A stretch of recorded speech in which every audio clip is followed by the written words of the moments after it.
हरियाणा में शुरू होगी सूरजमुखी की खरीद। अभी तक 82,10,000 मीट्रिक टन गेहूं की लिफ्टिंग की जा चुकी है।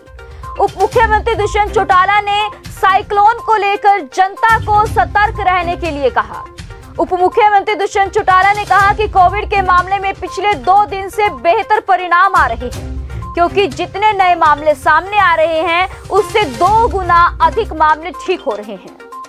सूरजमुखी की खरीद के लिए 8,283 पंजीकृत किसान हैं। सूरजमुखी फसल बेचने के लिए 1 दिन का मौका किसानों को और दिया जाएगा, ताकि यदि कोई किसान पंजीकृत होने से वंचित रह गया हो तो पंजीकृत हो जाए। कोविड इलाज के लिए प्रदेश में 500 बेड्स के 2 अस्पताल तय समय से पहले स्थापित किए गए हैं। उप मुख्यमंत्री दुष्यंत चौटाला ने कहा कि ग्रामीण क्षेत्र में मेडिकल क्षेत्र को मजबूत किया जा रहा है। दुष्यंत चौटाला ने कहा कि पंजाब, राजस्थान और दिल्ली पड़ोसी राज्यों से हरियाणा में अवैध शराब आ रही है, जिसके लिए पुलिस को सतर्क किया जा रहा है।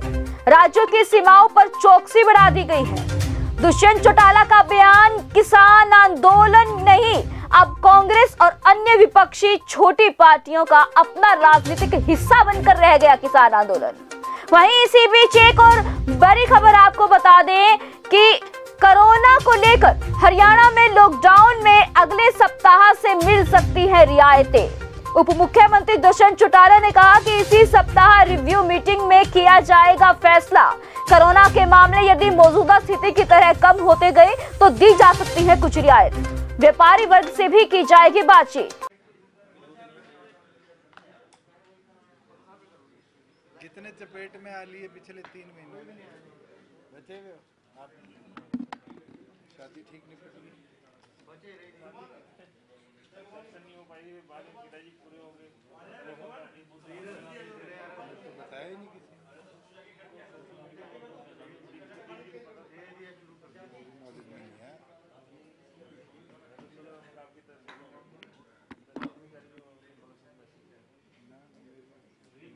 धन्यवाद। 4-5 विशेष मुद्दे थे जिसके ऊपर आज आपसे चर्चा भी करनी थी। सबसे पहला तो है कि हम एडवाइजरी तो जारी कर रहे हैं, मगर आपके माध्यम से भी तमाम नागरिकों से ये आग्रह कर रहे हैं कि इस महामारी के बीच में जो साइक्लोन है टुकाटे, उसका जो फ्लो है वो धीरे धीरे गुजरात से राजस्थान होते हुए हरियाणा की ओर आ रहा है। और कल देर रात मेट्रोलॉजिकल डिपार्टमेंट ने भी एडवाइजरी दी है कि आज दोपहर से लेकर कल शाम तक हरियाणा प्रदेश के तमाम जिलों के अंदर 50 किलोमीटर प्रति घंटे से भी ऊपर की विंड रह सकती है। और इसके लिए हम एडवाइजरी तमाम नागरिकों को जारी कर रहे हैं। उसके साथ तमाम डिप्टी कमिश्नर्स को भी आदेश दे रहे हैं कि इसकी रेगुलर मॉनिटरिंग रहे और किसी भी जान माल का नुकसान ना हो, इसके लिए जो संबंधित प्रबंध करने हैं वो करें। मेरा तो एक आग्रह तमाम नागरिकों से है कि अगले 48 घंटे अपने आप को सुरक्षित रखें और घर के अंदर रहें,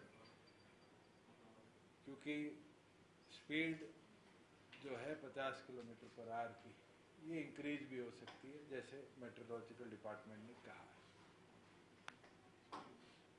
इस बार 1 अप्रैल से गेहूं की, सरसों की, 10 अप्रैल से दालों की प्रोक्योरमेंट हुई और आगामी 1 जून से सूरजमुखी की प्रोक्योरमेंट प्रदेश में रहेगी।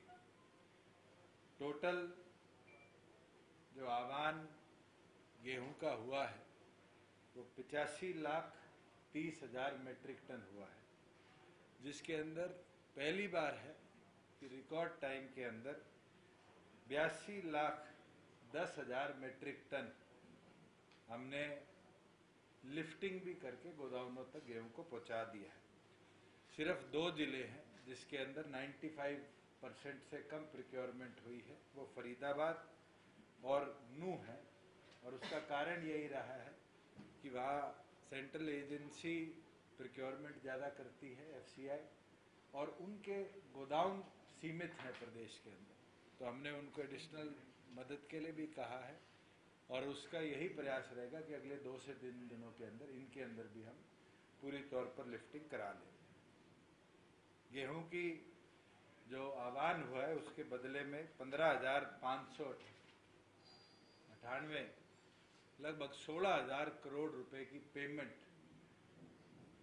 चारों विभागों द्वारा पुश कर दी गई है, जिसके अंदर लगभग 14,310 करोड़ रुपया हमारी स्टेट एजेंसी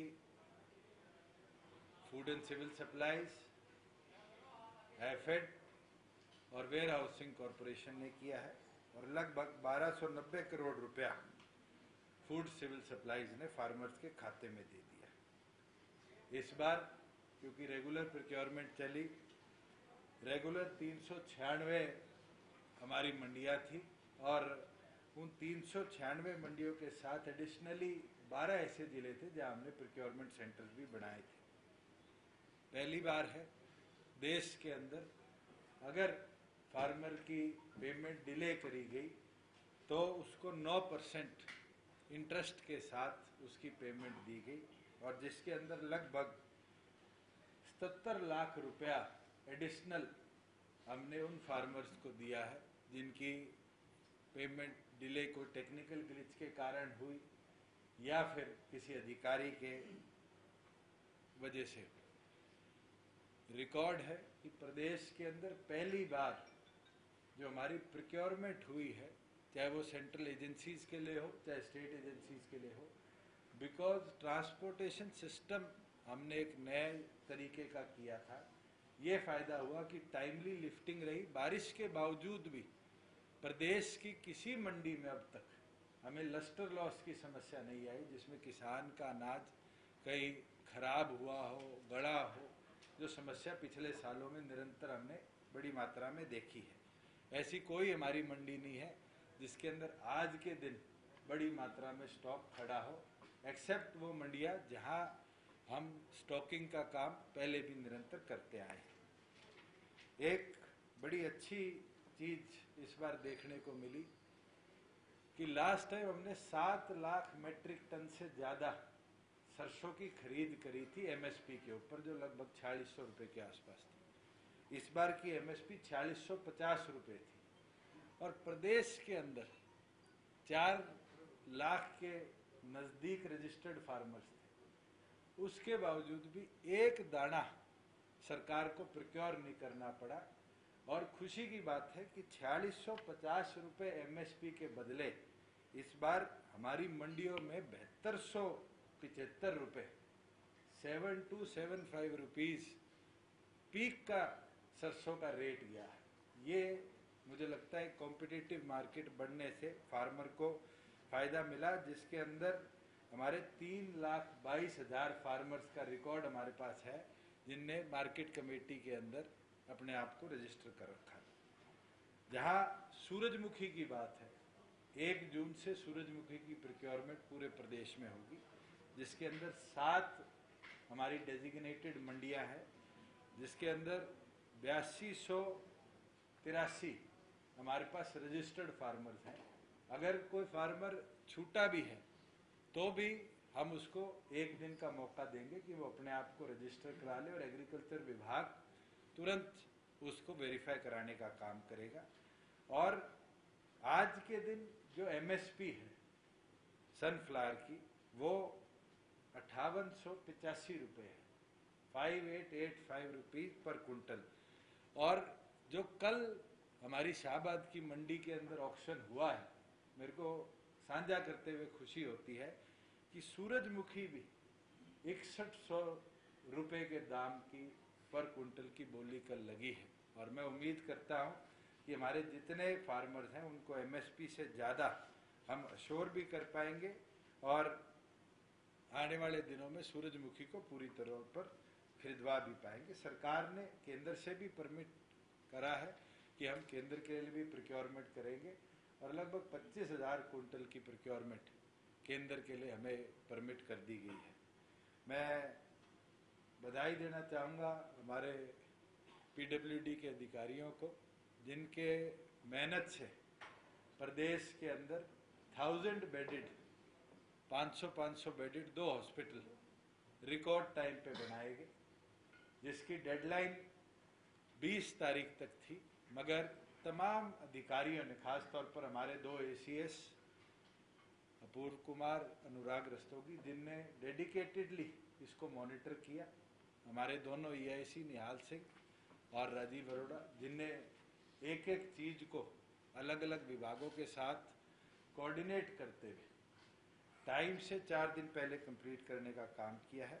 और उसके लिए हमारे लेबर डिपार्टमेंट ने तुरंत वहाँ मेडिकल स्टाफ की कोई किल्लत ना पड़े 300 अपने अधिकारियों को डिप्यूट किया है, जिसके अंदर 136 मेडिकल ऑफिसर्स हैं, 88 फार्मासिस्ट है, 26 MPHS हैं, 17 लैब टेक्नीशियन है और 40 MPHW वहाँ पर नियुक्त किए गए हैं, जो प्रॉपर हेल्थ फैसिलिटी को हेल्थ डिपार्टमेंट के साथ डेपुटेशन पे जाकर काम कर सुचारू तौर पे चलेंगे। बिल्कुल इसके लिए हमें हमारी कई EIC डिस्पेंसरीज जो हैं, जिन शहरों में मल्टीपल डिस्पेंसरीज थी, कहीं 7 थी, कहीं 12 थी, उनको जरूर कम करना पड़ा है, क्योंकि आज के दिन मेडिकल व्यवस्था कोविड की इस महामारी के अंदर दुरुस्त रहे, उसके लिए हमारा प्राथमिक कार्य रहा है।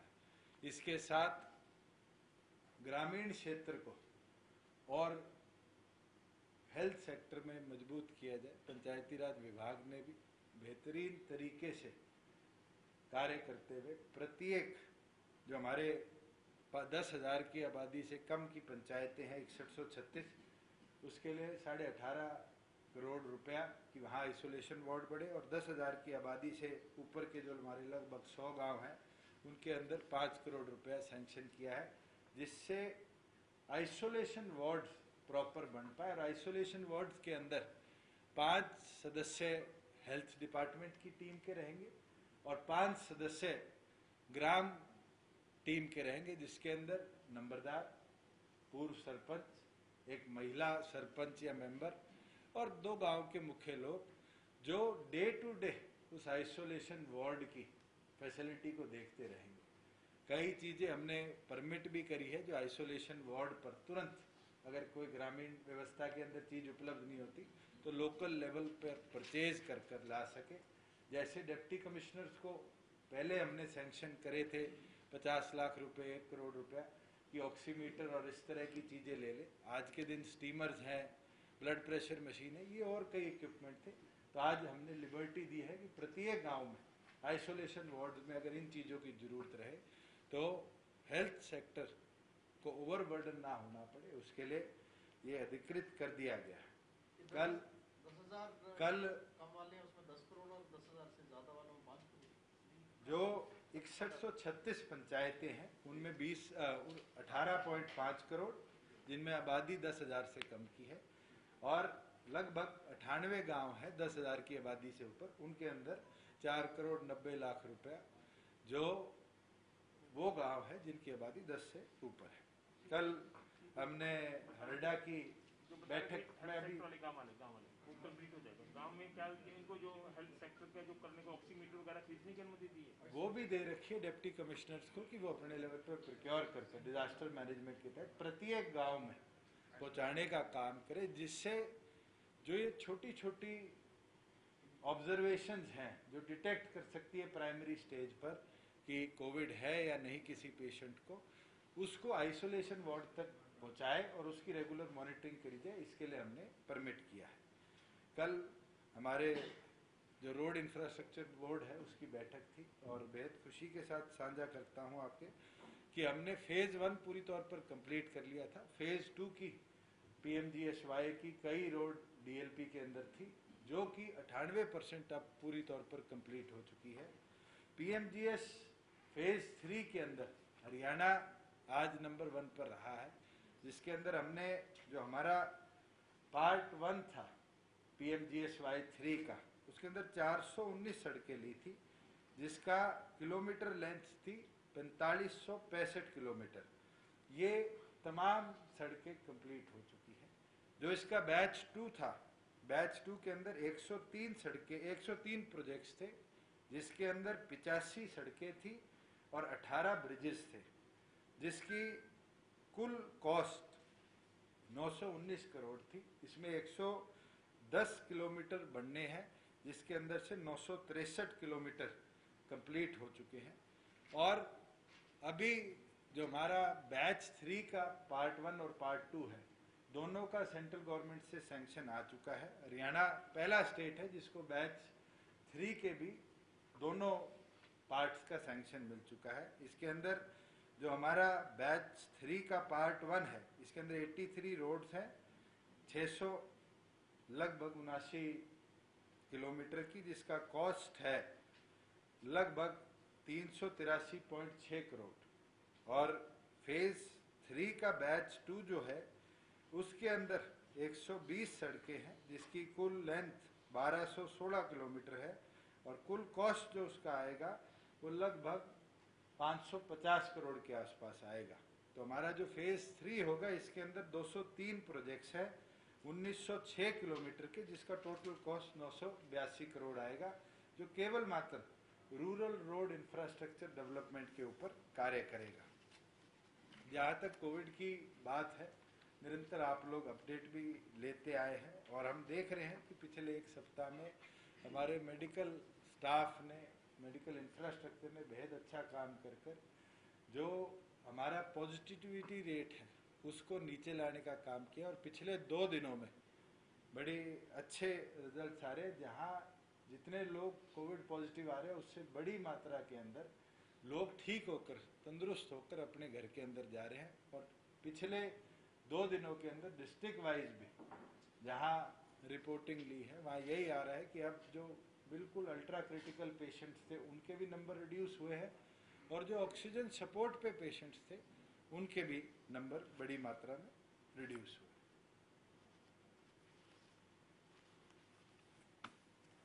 अब आपके कुछ सवाल।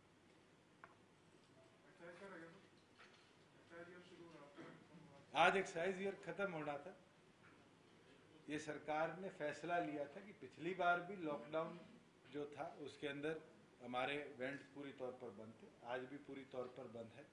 तमाम डीटीसीज को पहले हिदायत दे दी गई थी और ये हमने फैसला लिया है कि जितने दिन लॉकडाउन रहेगा प्रदेश के अंदर, उतने दिन हम अपने एक्साइज ईयर को, जो करंट एक्साइज ईयर है, उसको एक्सटेंड करेंगे। क्योंकि इस दौरान हमारी एक बड़ी मेहनती डीटीसी थी, वो कोविड की चपेट में आकर हमारा साथ छोड़ के चली गई। कई हमारे और अधिकारी थे, वो हमारा साथ छोड़कर चले गए।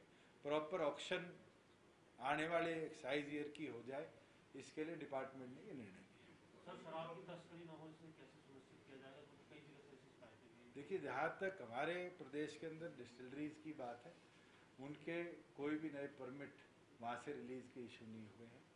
जो हमारे वेयर हाउसेज हैं, जिनको L1, L13 बोलते हैं, उनकी प्रॉपर मॉनिटरिंग करी है, रिकॉर्ड हमारे पास मेंटेन्ड है। और जो दूसरे प्रदेशों से आ रहा है, उसके लिए हमने पुलिस को भी लिखित तौर पर हिदायत दी है कि बॉर्डर्स पर सख्ती बढ़ाई जाए। क्योंकि बड़ी मात्रा में, क्योंकि पंजाब में, राजस्थान में, दिल्ली में आज वेंट्स खुले हैं, उन प्रदेशों से आज हमारे प्रदेश में शराब आ रही है और उसके लिए पुलिस को हमने पहले हिदायत दी है कि वो बॉर्डर पे सख्ती बढ़ाने की। सर, इससे लॉस कितना हो रहा है पर डे, पर मंथ का, अगर आप हमारे एक्साइज ईयर के अंदर तो जितने दिन एक्साइज ईयर 365 का है चलेगा, उसके बाद ही लॉस प्रॉफिट दी जाएगी। आज के दिन तो 0 डे है। अगर वेंड बंद है और हम उसको आज कंपेयर नहीं करें, तो मुझे नहीं लगता कि स्टेट को इससे कोई रेवेन्यू कर सकता। जो 2020-21 का एक्साइज ईयर 19 मई को खत्म होना था, जितने दिन लॉकडाउन पीरियड रहेगा, उतने दिन इस करंट एक्साइज ईयर को हम एक्सटेंड करेंगे कि हमारा 2021-22 का एक्साइज ईयर जो है वो प्रॉपरली चल पाए, उसका प्रॉपर ऑक्शन हो पाए और प्रॉपर हमारे वेंड एस्टैब्लिश हो। एक लॉकडाउन से जो इंडस्ट्री है वो कितनी चल रही है, कितना हमारा वैट कलेक्शन, जीएसटी कलेक्शन पे असर पड़ा है, वो अगर आपको डाटा। देखिए, जहाँ वैट कलेक्शन की बात है, डाटा पेट्रोल का और डीजल का हमने मंगाया था और जब से प्रदेश में लॉकडाउन लगा है, 27% हमारी डीजल की सेल और 30% पेट्रोल की सेल में गिरावट आई है, जिसका डायरेक्ट इम्पैक्ट हमारे VAT कलेक्शन पर आता है। उसके साथ साथ बहुत सी ऐसी इंडस्ट्री है जिसको केंद्र के आदेश अनुसार बंद किया गया है, और बहुत सी ऐसी इंडस्ट्री है जो आज क्योंकि मार्केट डिमांड बड़ी लिमिटेड है उस कारण बंद हुई है। मगर हमारी ओर से सरल हरियाणा पोर्टल पर कोई ऐसी एप्लीकेशन नहीं है जो 24 घंटे से ज़्यादा किसी भी इंडस्ट्री को आज ऑपरेशन के अंदर परमिट करने पे रोका गया। पंजाब में एक फैसला किया गया है कि जो गाँव 100% वैक्सीन लगवा लेंगे उन्हें 10 लाख रुपए जो है वो दिया जाएगा। हमारी सरकार ने ऑलरेडी इंटरनेशनल टेंडर वैक्सीनेशन का फ्लोट कर दिया है। हमारा प्रयास है कि अधिक मात्रा में वैक्सीनेशन प्रिक्योर करी जाए उन कंपनी से भी जो ICMR द्वारा अप्रूव्ड है और इंटरनेशनली अवेलेबल है। मैं तो आज एक आर्टिकल पढ़ के हैरान हुआ कि रशिया ने टूरिज्म शुरू कर दिया वैक्सीनेशन। मुझे लगता है आज के दिन केंद्र सरकार ने पूरी तौर पर वैक्सीनेशन की मॉनिटरिंग को देखने का काम किया। कोविन के माध्यम से एक एक नागरिक अपने आप को कर सकता है। बिल्कुल हमारी जनसंख्या 130 करोड़ की है, आज उसके अंदर वैक्सीनेशन की मैन्युफैक्चरिंग एक बिल्कुल रिस्ट्रिक्शन है। और मैं तो आज पढ़ रहा था जो हमारे केंद्र के मंत्री हैं नितिन गडकरी जी, उनने भी प्रेरित किया है महाराष्ट्र में कई कंपनीज को कि वो टाई अप करके वैक्सीनेशन प्रोडक्शन और प्लांट्स में भी शुरू करें।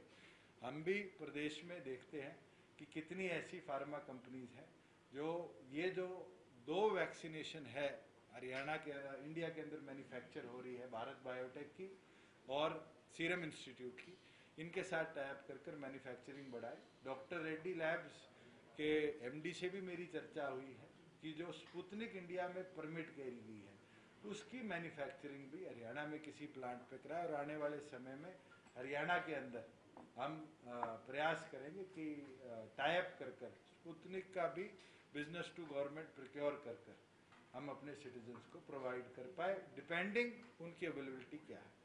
जो गाँव है उनको कोई प्रोत्साहन करेंगे 100% अगर आबादी गाँव की, पहले हम इंश्योर तो कर पाए कि उस जनसंख्या के लिए टाइमली वैक्सीनेशन प्रोवाइड कर पाएंगे। अभी तो ये क्राइसिस आ रखे हैं दिल्ली के अंदर जो हम देखते हैं, यह शोर ज़्यादा है कि सेकेंड डोज भी अवेलेबल नहीं है। हमारे प्रदेश में तो ये दिक्कत नहीं है, टाइमली सेकेंड डोज हर नागरिक को मिल रही है।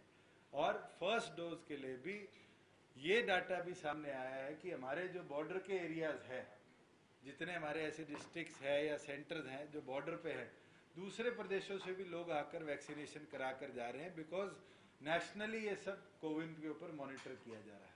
मगर हमने ये हिदायत पहले भी इशू कर दी है कि शहरों के साथ साथ गांव के अंदर भी बड़ी मात्रा में वैक्सीनेशन ड्राइव चलाई। लेकिन जो एक कोविड को लेकर बोलो स्थिति कोविड को लेकर ये कि गाँव में इसका संक्रमण बहुत तेजी से बढ़ रहा है, तो गाँवों में इसके संक्रमण को रोकने के लिए पंचायतों को आपने वित्तीय सहायता के अलावा और क्या निर्देश दिए हैं?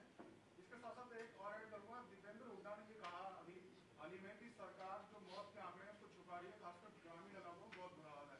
तो क्या वाकई में इसमें क्या स्थिति है? देखो, ग्रामीण अंचल में 30 से 50,000 के आपने कहा था जो गाँव में आइसोलेशन सेंटर के लिए सहायता मिलेगी, कितने पंचायतों को मिल गई है और क्या? तमाम पंचायतों को स्टेट से रिलीज कर दिया गया है, यूटिलाइजेशन भी प्रॉपरली इंश्योर करी जा रही है।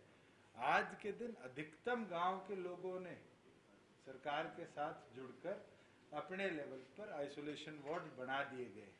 और मेरे एक एग्जांपल आपके साथ शेयर कर सकता हूं, हमारे MLC है उत्तर प्रदेश में संजय लाठर, उनका मेरे पास फोन आया कि उनके स्वयं गांव में बूढ़ा खेड़ा लाठर के अंदर कोविड का इंक्रीज हुआ है, स्पेशल कैंप वहां लगाया गया। उनके गांव के अंदर 500 से अधिक लोगों को जो हमें आशंकित थे उनको टेस्ट कराया गया। और ये एक केस नहीं है, ऐसे सातरोड का भी एक केस सामने आया हिसार के अंदर। बड़े गांव के अंदर क्योंकि टाइमली डिटेक्शन नहीं हो पाई, कई लोगों ने बुखार आने पर रिपोर्ट नहीं करी गई, इसलिए प्रॉपर टेस्टिंग प्राइमरी फेज में नहीं हुई। आज के दिन तमाम डिप्टी कमिश्नर्स को रैपिड टेस्ट किट्स के साथ भी इक्विप कर दिया गया है भारी मात्रा में, और RT-PCR की रिपोर्टिंग और कैपेसिटी को भी इंक्रीज किया गया है, जिससे ज़्यादा से ज़्यादा लोगों का RT-PCR हम करा पाए। और रैपिड टेस्ट के अंदर भी अगर किसी का रैपिड एंटीजन पॉजिटिव आता है तो उसको भी तुरंत आइसोलेशन वार्ड में मूव किया। सही सवाल है, आप इंडस्ट्री मिनिस्टर हैं, हरियाणा में अगर ट्यूबवेल कनेक्शन की बात की जाए तो केवल एक ही कंपनी को परमिटेड किया गया है हरियाणा की, कि जो ट्यूबवेल कनेक्शन के लिए मोटर्स नहीं कर सकती हरियाणा में, जबकि ट्यूबवेल की जो मोटर्स बनाने वाली बहुत सी कंपनियां, उनको बहुत आपत्ति है, उन्होंने सरकार को भी लिखा। तो ऐसे में जब इंडस्ट्री की मोटर हरियाणा में नहीं खरीदी जाएगी तो वो कैसे स्वावलंबी हो पाएंगे, कैसे सिस्टम चलाएंगे? केंद्र सरकार के आदेश अनुसार पहले तो केवल मात्र एक ही कंपनी परमिटेड थी जो 5 स्टार मोटर बनाती थी, उसको अब 3 स्टार मोटर कन्वर्ट कर दिया गया है। पिछले दिनों हमने उसकी मॉनिटरिंग करी और उसके अंदर 7 कंपनीज देश भर से आई, जिसमें एक हरियाणा की परमिट हुई। कई साथियों ने, इंडस्ट्री के जो मैन्युफैक्चरर्स हैं, उनने भी मेरे को लिखित तौर पर भेजा है और इसके लिए मैंने पावर डिपार्टमेंट की कल बैठक बुलाई है, जिसके अंदर फिर हम ये निर्णय लेंगे कि इसको प्रॉपरली रिव्यू किया जाए और जितनी हमारी ऐसी MSME है या इंडस्ट्री है जो आज के दिन सबमर्सिबल मोटर ट्यूबवेल की बनाती है, जो 3 स्टार रेटिंग जो सेंटर निर्धारित है उसको अगर ले सकती हैं तो बिल्कुल उनको भी आने वाले समय में हम परमिट करेंगे। ये मैंने आपसे पूछा था, इंडस्ट्री हमारी चल कितनी रही है?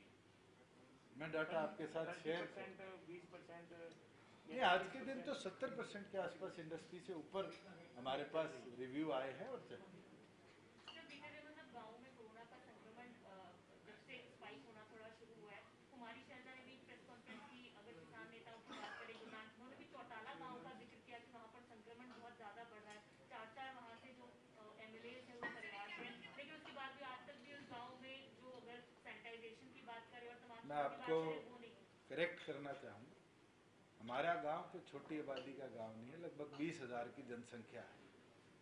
उसके अंदर 2 बार सैनिटाइजेशन भी हो चुकी है, स्पेशल मेडिकल चेकअप कैंप्स भी लगे हुए हैं, उसके अंदर एक 2 मंजिली हॉस्पिटल भी है जहां डॉक्टर्स भी अवेलेबल है।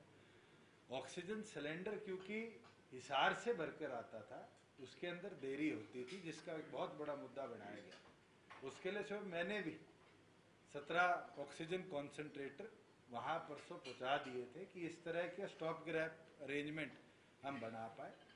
और ये कोई एक चौटाला गांव की बात नहीं है, ये जो मैं 98 गांव बता रहा हूँ जिनकी आबादी 10,000 से ज़्यादा है, प्रत्येक गांव उठाओ, आप सिसाई उठा लो, मोखरा उठा लो, मदीना उठा लो, सीसवाड़ उठा लो, ऐसा कोई गांव नहीं है जिसकी 10,000 से ऊपर की आबादी हो और वहाँ संक्रमण ना फैला। कारण उसका ये है कि कई तथाकथित नेता ये कहते हैं कि वैक्सीनेशन ना लगाओ, कई लोग कहते हैं कि लॉकडाउन का पालन ना करो, और मुझे लगता है कि ऐसे लोगों ने आज इस महामारी को और फैलाने का काम किया है।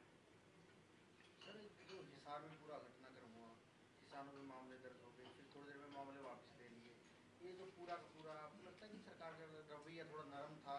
आने वाले दिनों में मैं हिसार वाली घटना पे तो कुछ नहीं कहूँगा, मगर उन 40 नेताओं से कहना चाहूँगा कि नवंबर से लेकर आज मई आ गई, 3 कानूनों पे एक भ्रम फैलाया गया और कहा गया कि किसान को मार देंगे, उसके दाम घटा देंगे। मैंने आपके साथ सरसों का डाटा शेयर किया, उन कानूनों को ना इम्प्लीमेंट करने के बावजूद स्टेट ने जो चेंजेस अपने पॉलिसी में करे, आज MSP से 2,500 हज़ार ऊपर कीमत पर सरसों बिकी। सूरजमुखी आज MSP से 300 रुपये तेजी पे चल रही है। दाल, चने हमारे प्रदेश के अंदर एक दाना भी मंडी में नहीं आया।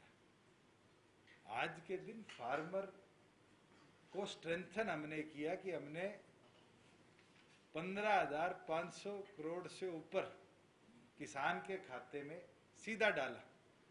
और मुझे याद है जब हमने ये निर्णय लिया था कि 100% फार्मर के खाते में पैसा भेजेंगे, तो केंद्र सरकार ने रिटर्न में ये भेजा था कि Haryana model should be replicated. और खुशी होती है आपके इस सवाल का जवाब देते हुए कि जो लोग इसका विरोध करते थे कि किसान के खाते में पैसा नहीं जाना चाहिए। आज उनकी सरकार ने पंजाब के अंदर 136 लाख मैट्रिक टन जो पंजाब ने प्रिक्योर करी और 13 तारीख को खरीद बंद करी, उसकी पूरी पेमेंट भी किसान के खाते में डालने का काम किया। मैं तो चाहूंगा कि आप लोग, आपकी जितनी बीट पंजाब के अंदर है, फार्मर से जाके चर्चा करें, उनसे पूछे कि जो लोग कहते थे मंडियां बंद हो जाएंगी, क्या उन लोगों को आज जवाब नहीं मिला कि उन्हीं मंडियों में प्रिक्योरमेंट हुई, मगर पैसा किसी और को नहीं, सीधा किसान को खाते में मिलने का काम। चौधरी वीरेंद्र सिंह ने कहा है, चौधरी वीरेंद्र सिंह अगर आपने देखा हो, उन्होंने फेसबुक भी लिखा है कि जो हिसार वाली घटना पर उन्होंने कहा है कि अब ज्यादा समय हो गया है, केंद्र सरकार तुरंत किसानों से बातचीत करके इसका हल निकाले, अब समय नहीं है, इसको जितनी जल्दी उसके समाधान निकाले। केंद्र सरकार को मैंने भी लिखित में प्रधानमंत्री से भी आग्रह किया था कि आप टीम गठित करिए। केंद्र ने भी कई बार ये संदेश भेजा है इन 40 नेताओं को कि आप आकर चर्चा करो, विषय पर बात करो, मगर 26 जनवरी से लेके 26 मई आने वाली है, उन 40 लोगों ने हजारों लोगों को अलग अलग धरना स्थल पर बिठा रखा है, पर उसके बावजूद भी वो चर्चा करने को नहीं आ रहे। ये साबित कर देता है कि उन लोगों की मंशा आज किसानी को बचाने की नहीं, अपने खुद के निजी फायदों की है। और मैं तो देख के हैरान था, हिसार की घटनाक्रम के अंदर जो संयुक्त किसान मोर्चा है, उसके अंदर सिर्फ 2 ही नेता हरियाणा में मिले जो पहुंचे। आप खुद उठाकर देखो कि पंजाब से 34 नेता आए और पंजाब के 34 नेताओं में से एक नेता भी हरियाणा के किसान के साथ नहीं खड़ा हुआ। आज के दिन तो ये हालात है कि एजेंडा केवल मात्र कांग्रेस का और जो छोटी पार्टियां और बची हैं प्रदेश में, उनका रह गया है और वो अपनी राजनीतिक रोटी इस आंदोलन के नाम पर सेक रहे। सर, व्यापारी वर्ग आपकी तरफ देख रहा है, 3 सप्ताह तक लॉकडाउन जो है वो बढ़ा दिया गया, अब 50% कम करीब केस आ चुके हैं, कब तक और लॉकडाउन रखेगा? हमने इस हफ्ते के अंदर रिव्यू करना है। मैं भी एसोचैम के और अलग अलग एसोसिएशन के मेंबर्स के साथ आने वाले दिनों में वीडियो कॉन्फ्रेंस करूंगा, और अगर उनकी मांग होगी तो जरूर आने वाले हफ्ते के अंदर, अगर डाटा ऐसे ही स्टैग्नेंट रहा और कोविड के नंबर्स में स्पाइक नहीं आया, तो जरूर स्टेट रिलैक्सेशन अलग अलग चीजों में दे सकती है, जिससे बैक टू नॉर्मलसी लाइफ आए।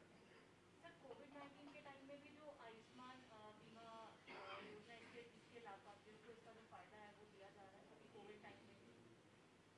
बिल्कुल दिया जा रहा है, और इसके अंदर हमारे जितने नंबरदार थे उनको भी हमने इंक्लूड करने का काम किया, और BOCW के जितने हमारे मेंबर थे उनको भी आयुष्मान भारत के अंदर इस साल हमने इंक्लूड किया। भूषण जी, मैंने पहले भी पूछा था आपसे, क्या जो कोविड की स्थिति है उसके अंडर रिपोर्टिंग हो रही है, आप मानते हैं ऐसा कि आप लोगों को कुछ कम करके दिखाया जा रहा है? दीपेंद्र हुड्डा ने इस मुद्दे को उठाया। मैं तो एक चीज बोल सकता हूं कि हमें जहां से भी समस्या का पता चलता है कि इधर कोई आउटब्रेक है या कोई इस तरह की घटना हुई है, तुरंत हमारी मेडिकल टीम्स पहुंच जाती है, जिसके लिए पिछले दिनों हेल्थ डिपार्टमेंट ने NHM, आशा वर्कर और साथ में 3 और मेडिकल वॉलंटियर्स की एक टीम बनाई है, जो प्रत्येक गांव में डोर टू डोर सर्वे कर रही है। आज के दिन हमारी आबादी लगभग 2.25 और 3 करोड़ के बीच की है।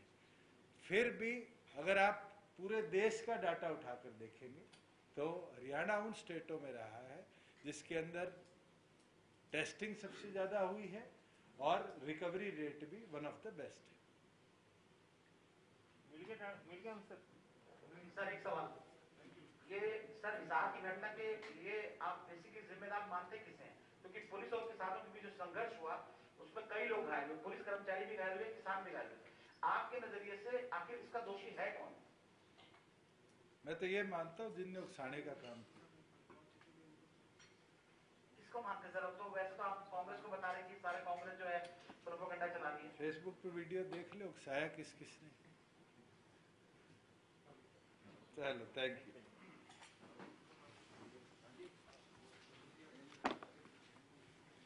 इसका जवाब पूछ रहे थे। टेंडर वाले तो क्यों जवाब? नहीं, ये आंकड़ा कम होगा, आंकड़ा आ रहा है। हमारी तो बहुत अच्छी रिपोर्ट है, आप उठा के देखो दूसरे प्रदेशों को। मोर्टेलिटी तो कम है, हमारी रिकवरी बहुत अच्छी है और हमारा छोटे से छोटा मेडिकल इंफ्रास्ट्रक्चर भी बहुत अच्छा काम है। 30% NCR के जो बेड हैं are occupied by patients of Delhi. एक दिल्ली में पॉजिटिव हुए, गाड़ी में बैठे, बहादुरगढ़ नहीं हॉस्पिटल मिला, रोहतक नहीं मिला, हिसार नहीं मिला, डेरे वाले हॉस्पिटल में एडमिट। No comment. बन भी गए। ऐसे ही लेटेस्ट खबरें पाने के लिए बेल आइकन को क्लिक कर हमारे चैनल को लाइक, शेयर एंड सब्सक्राइब करें। धन्यवाद।